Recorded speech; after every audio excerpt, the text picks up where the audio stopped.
Et ici, le cheikh il attire l'attention, il ouvre une parenthèse, il dit, quand on dit mashhur al-madhab, l'avis de référence de l'école, sache qu'il y a deux faïdas. La première faïda, c'est que c'est l'avis de référence chez les mutaakhirin, c'est-à-dire chez ceux qui sont pas considérés comme les anciens Hanabila.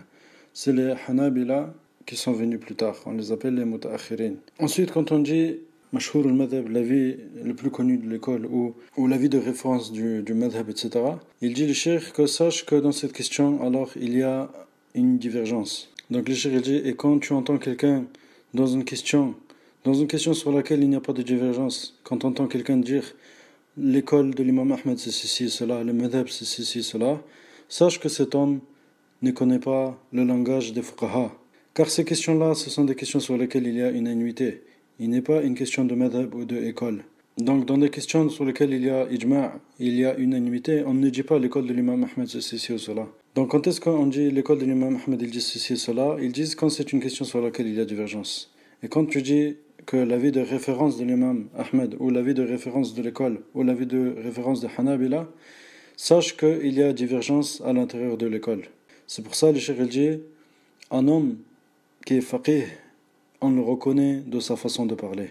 Et pour ce passage de Zad al-Mustaqni', nous revenons à l'explication du cheikh Salih al-Fawzan, car l'explication de cheikh al-Choua'ir est un peu compliquée. Il dit hukm at-tathhir bi ghayr al-ma'. On va parler de la purification qui se fait avec autre que de l'eau. Le cheikh dit an-najasatu la tuzalu illa bil ma'. L'impureté ne se dissipe que avec de l'eau. L'impureté, comme l'urine, l'excrément, le sang, etc., ne s'enlève qu'avec de l'eau. لأن الله جل وعلا جعل الماء طهورا. Car Allah il a fait que l'eau elle est purifiante. Allah a créé l'eau purifiante. قال تعالى وينزل عليكم من السماء ماء ليطهركم به. D'après la traduction, ayez fait descendre sur vous du ciel une eau afin de vous purifier avec. وقال تعالى وأنزلنا من السماء ماء طهورا. D'après la traduction, nous avons fait descendre du ciel une eau purifiante.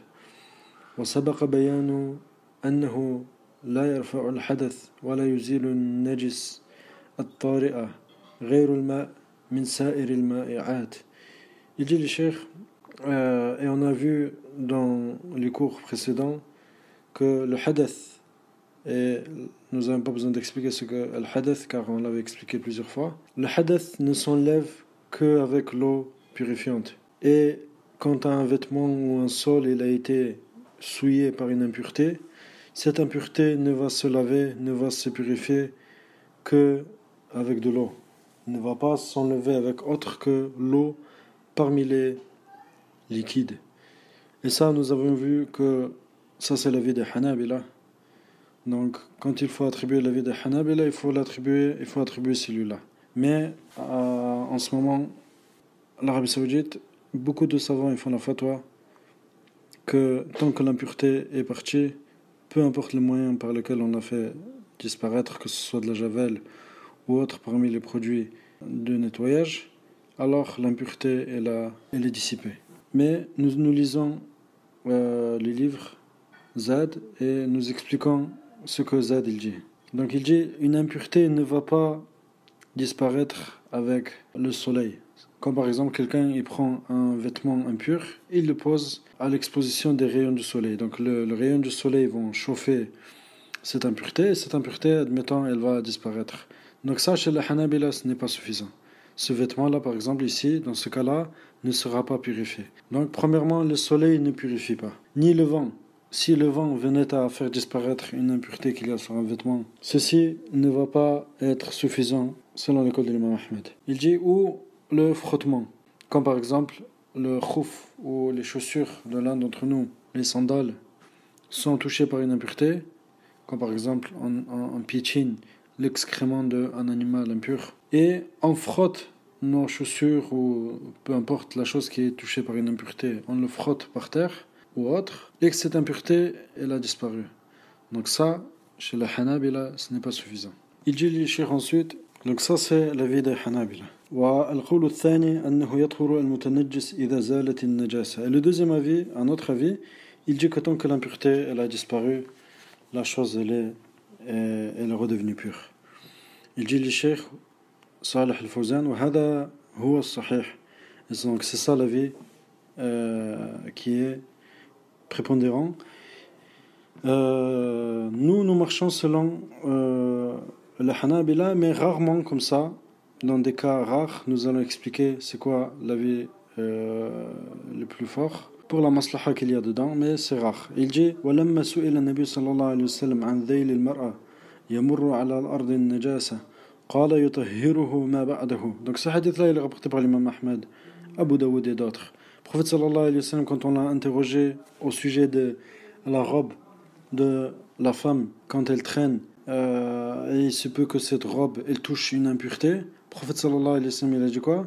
يعني يمر على الأرض النجسة ويمر بعد ذلك على أرض طاهرة فتطهر بدلك. Il dit فتطهره أو فيطهر بذلك. Voilà. Il dit par exemple la femme elle va traîner son habit sur une terre impure, ensuite elle va la traîner sur une terre qui est pure. Donc cette terre qui est pure va la purifier parce qu'elle aura traversé. En gros, il y a cette action-là va la purifier. Il dit tout ça, ça montre que l'impureté elle est dissipée avec autre que de l'eau. Parmi les choses qui ont été mentionnées, comme le soleil, le vent, le fait de traîner ses vêtements sur un endroit qui est pur, avec le frottement, etc. En gros, tant que l'impureté est partie, peu importe le moyen par lequel on l'a fait partir, cette chose elle redevient pure. Mais quand il faut l'attribuer l'avis des Hanabila, il faut attribuer leur avis, qui dit que ceci n'est pas valide. Et ensuite, Cheikh Moussa dit wala istihala. Et la transformation aussi ne rend pas pure. La transformation, c'est quand la chose elle a changé d'état, ceci ne va pas purifier. Avant qu'on passe à la mas'ala suivante, pourquoi les Hanabila ils ont dit que tout ce qui est frottement, etc., ceci ne va pas purifier? Cheikh Abdus Salam Chouer il dit car ils voient, c'est-à-dire les fuqaha des Hanabila, ils voient que le frottement tout seul ne va pas purifier, ne va pas dissiper l'impureté. Ben la budda min al-ma, il faut absolument de l'eau. C'est quoi leur dalil? Ils ont dit les hadiths Asma anna Nabi sallallahu alayhi wa sallam qal, car il y a un hadith dans lequel Asma elle raconte que le prophète sallallahu alayhi wa sallam il a dit ighsilihi wadlukihi. Le prophète sallallahu alayhi wa sallam il a donné l'ordre de laver et de frotter ou gratter ou frotter. فأمر النبي صلى الله عليه وسلم بالدلك فأمر النبي صلى الله عليه وسلم بذلك. Donc le prophète صلى الله عليه وسلم il a donné l'ordre de réunir ces deux choses là, le frottement avec l'eau. لو كان الدلك وحده يجزي لأمرها به. Car le fait de le frottement tout seul, si ceci était suffisant, le prophète صلى الله عليه وسلم il aurait laissé ceci. وكانت عائشة تدلكه من ثوب النبي صلى الله عليه وسلم لأنه طاهر. Et Aïcha, elle frottait du vêtement du prophète sallallahu alayhi wa sallam, car c'était une chose qui était pure. Et ça va venir plus tard. En tout cas, voilà, ça c'est le délil des Hanabila.